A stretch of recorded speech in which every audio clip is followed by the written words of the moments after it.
귀한 찬양을 하나님 앞에 영광을 돌렸습니다. 세계 성찬주일 아침 하나님 앞에 영과 진리로 예배하는 성도 여러분들에게 하늘로부터 부어주시는 만나의 기쁨과 은총이 넘치시기를 주님의 이름으로 기원을 드립니다.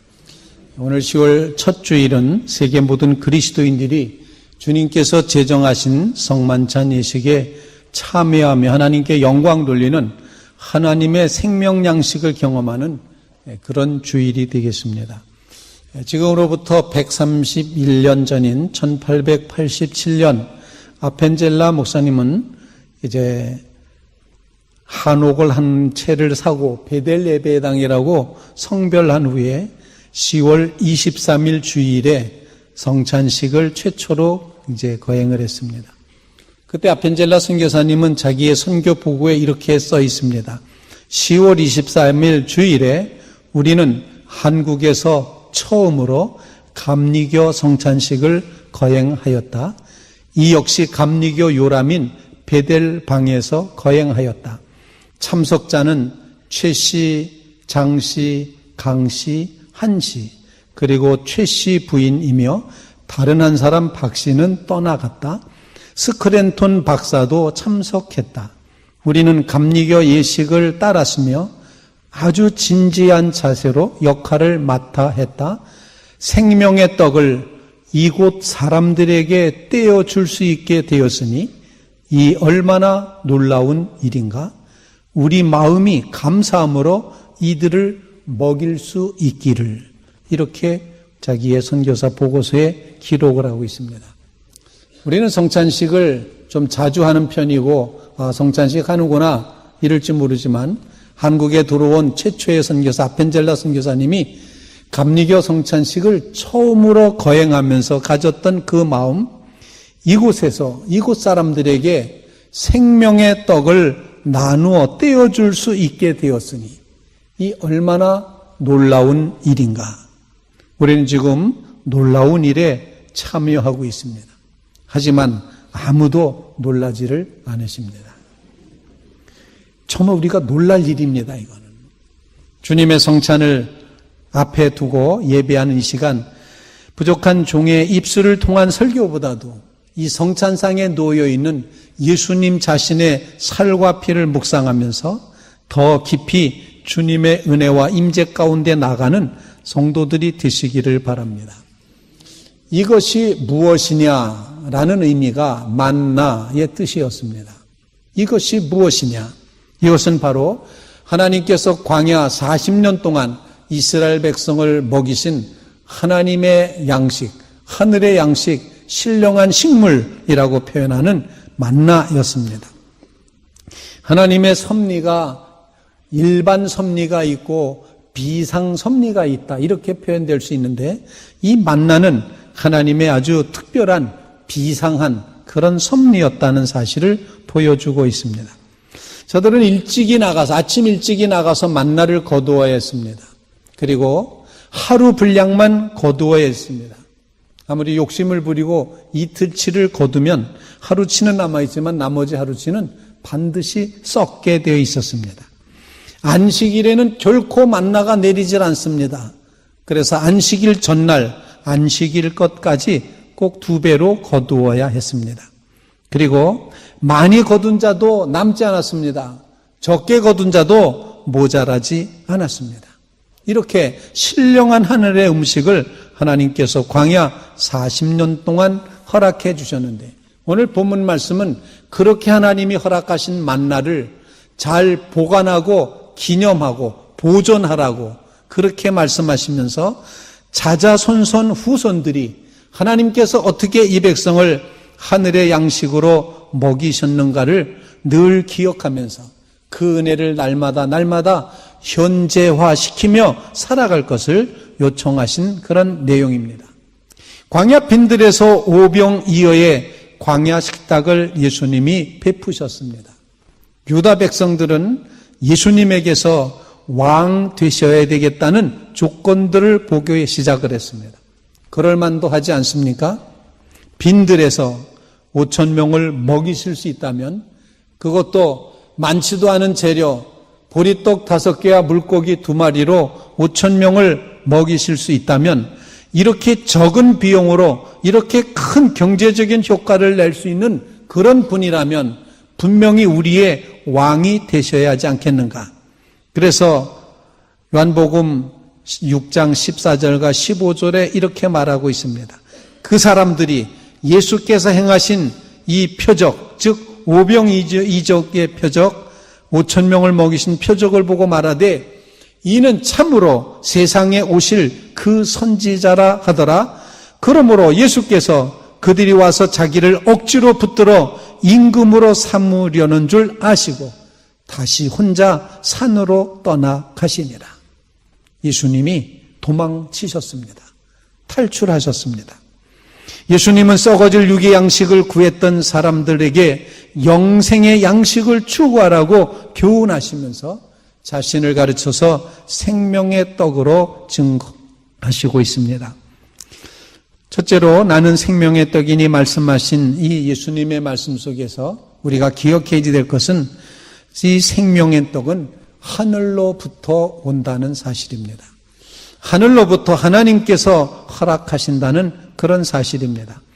기록된 바 하늘에서 그들에게 떡을 주어 먹게 하였다 함과 같이 우리 조상들은 광야에서 만나를 먹었나이다. 예수께서 이르시되 내가 진실로 진실로 너희에게 이르노니 모세가 너희에게 하늘로부터 떡을 준 것이 아니라 내 아버지께서 너희에게 하늘로부터 참떡을 주신다. 이렇게 말씀을 하십니다. 하늘로부터 주신다는 것. 하나님이 주인이시고 하나님에게서 출발된 생명의 양식이 우리에게 임한다는 것을 가르쳐주고 있습니다. 이 앞에 놓여있는 이 성찬은 하나님께서 이 땅에 육신의 몸을 입고 오셔서 우리를 위해 십자가에서 대신 십자가의 대속의 죽음을 죽으시면서 우리에게 살아있는 생명, 산 생명을 허락해 주시는 그런 식탁이라는 사실을 증거하고 있다는 것입니다. 그러므로 하늘을 쳐다보는 성도들이 되시기를 주님의 이름으로 부탁을 드립니다. 하늘로부터 시작된 생명의 떡이 우리에게 내려온다는 것 자체가 은혜 아니겠습니까? 예수님은 자신을 가르쳐 하늘에서 내려온 살아있는 산떡이라고 하십니다. 제가 질문하겠습니다. 광야에서 먹었던 만나도 하늘에서 내려왔고 예수님도 살아계신 하나님의 생명의 떡이신데 이 두 떡의 차이가 무엇이겠습니까? 예수님 자신이 이렇게 설명합니다. 광야에서 만나를 먹은 사람은 다 죽었지만 나를 생명의 떡으로 믿고 먹은 사람은 영원한 생명, 영생을 얻게 된다고 그렇게 말씀을 하십니다. 하늘로부터 오는 생명을 공급받음으로 영원한 생명을 누려가시는 믿음의 성도들 되시기를 주님의 이름으로 축원을 드립니다. 두 번째로 나는 생명의 떡이니라고 말씀하신 예수님은 바로 이 세상에 생명을 주신다는 사실입니다. 하나님의 떡은 하늘로서 내려와 세상에 생명을 주는 것이니라. 생명을 주신다 말씀하셨습니다. 예수님은 생명의 떡이시고 생명의 떡으로 우리를 초대하시고 있습니다. 그래서 우리는 끊임없이 질문해야 됩니다. 나에게 예수님이 주시는 이 생명이 있는가? 나를 살려내신 그 생명이 여전히 내 안에 있는가? 이런 질문하면서 생명의 떡이신 주님을 인하여 마음껏 생명을 누려가는 믿음의 성도들 되시기를 주님의 이름으로 부탁을 드립니다. 사실 우리가 숨 쉰다고 다 생명적인 삶을 누리는 것은 아닌 것 같습니다. 그저 숨만 붙어 있을 뿐이다. 이런 이야기를 하기도 합니다. 정말 주님께서 주시는 이 생명은 우리의 생명이 아주 활기차고 힘있고 또 능력 있는 그런 삶의 모습을 표현하시면서 나는 생명의 떡이라 이렇게 말씀을 하시게 되는 것입니다. 여러분 모두 예수님이 부어주시는 이 생명을 누리며 살아가는 믿음의 성도들 다 되시기를 주님의 이름으로 축원을 드립니다. 1654년에 프랑스의 수학자였던 파스칼은 2시간 정도 정말 이 신령한 하나님의 놀라운 체험, 성령 체험을 하게 됩니다. 철학자가, 수학자가 성령 체험을 합니다. 2시간 정도 그 황홀한 체험을 하고 나서 그가 막 그 은혜 가운데 휘갈겨 쓴 그런 낙서가 있는데 그는 그 낙서를 자기의 겉옷 안주머니에 죽을 때까지 넣고 다녔다고 그럽니다. 궁금하지 않습니까? 뭐라고 썼을지? 거기에 이렇게 써 있었답니다.